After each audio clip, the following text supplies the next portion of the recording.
بسم اللہ الرحمن الرحیم۔ السلام علیکم رحمۃ اللہ وبرکاتہ۔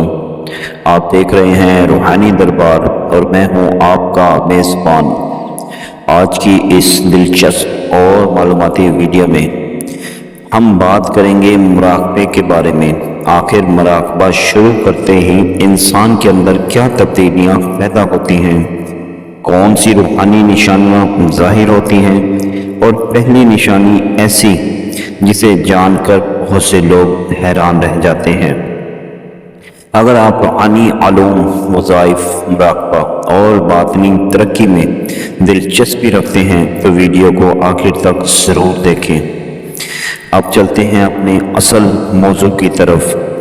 دوستو، مراقبہ صوفیہ کرام اور بزرگوں کا ایک پرانا روحانی طریقہ ہے جس کے ذریعے انسان اپنے دل اور ذہن کو یکسو کر سکتا ہے اور اللہ تعالیٰ کی یاد میں مشغول ہوتا ہے۔ آئیں اب ہم جانتے ہیں وہ نشانیاں جو مراقبے کے آغاز میں ظاہر ہوتی ہیں۔ نمبر 1، جسم میں ہلکی سی لرز یا جھرجھری۔ بہت سے لوگوں کو مراقبے کے دوران جسم میں ہلکی سی لرزش، جھرجھری یا توانائی کا احساس ہوتا ہے۔ بعض افراد ہاتھوں یا پاؤں میں حرارت بھی محسوس کرتے ہیں۔ یہ کیفیت اکثر یکسوئی اور گہری توجہ کی وجہ سے پیدا ہوتی ہے۔ نمبر 2، دل کا سکون۔ مراقبے کی سب سے بڑی نشانی دل کا سکون ہے۔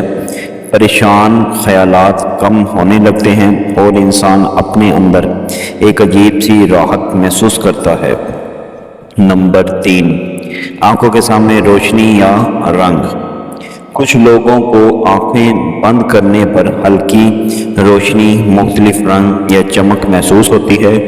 یہ تجربات ہر شخص میں ایک جیسے نہیں ہوتے اور نہ ہی ان کا مطلب کوئی خاص روحانی مقام حاصل ہونا سمجھا جاتا ہے۔ نمبر 4، وقت کا احساس کم ہونا۔ مراقبے میں بیٹھے ہوئے بعض اوقات انسان کو محسوس ہوتا ہے کہ صرف چند منٹ گزرے ہیں جبکہ حقیقت میں کافی وقت گزر چکا ہوتا ہے۔ نمبر 5، خیالات کا کم ہونا۔ شروع میں ذہن میں بے شمار خیالات آتے ہیں، لیکن مسلسل مشق سے خیالات کی شدت کم ہونے لگتی ہے اور ذہن نسبتاً پرسکون محسوس کرتا ہے۔ اب نمبر 6، عبادت میں دلچسپی کا بڑھنا۔ اگر مراقبہ اللہ تعالیٰ کی یاد اور نیک نیتی کے ساتھ کیا جائے تو بعض افراد عبادت، تلاوت اور دعا کی طرف زیادہ رغبت محسوس کرتے ہیں۔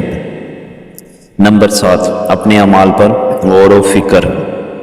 مراقبے کے دوران انسان اپنے رویوں، عادات اور زندگی کے فیصلوں پر زیادہ غور کرنا شروع کر دیتا ہے۔ یہ خود احتسابی، روحانی اور اخلاقی بہتری کا سبب بن سکتی ہے۔ اب اس میں اہم باتیں کیا ہیں؟ آپ نے مراقبے کے دوران کون سی کیفیت محسوس کی ہے؟ اپنی رائے کمنٹ میں ضرور لکھیں۔ اگر ویڈیو پسند آئی ہو تو لائک کریں، شیئر کریں اور ہمارے چینل روحانی دربار کو سبسکرائب کرنا نہ بھولیں۔ اللہ تعالیٰ آپ سب کو ظاہری اور باطنی خیر و برکت عطا فرمائے۔ السلام علیکم ورحمۃ اللہ وبرکاتہ۔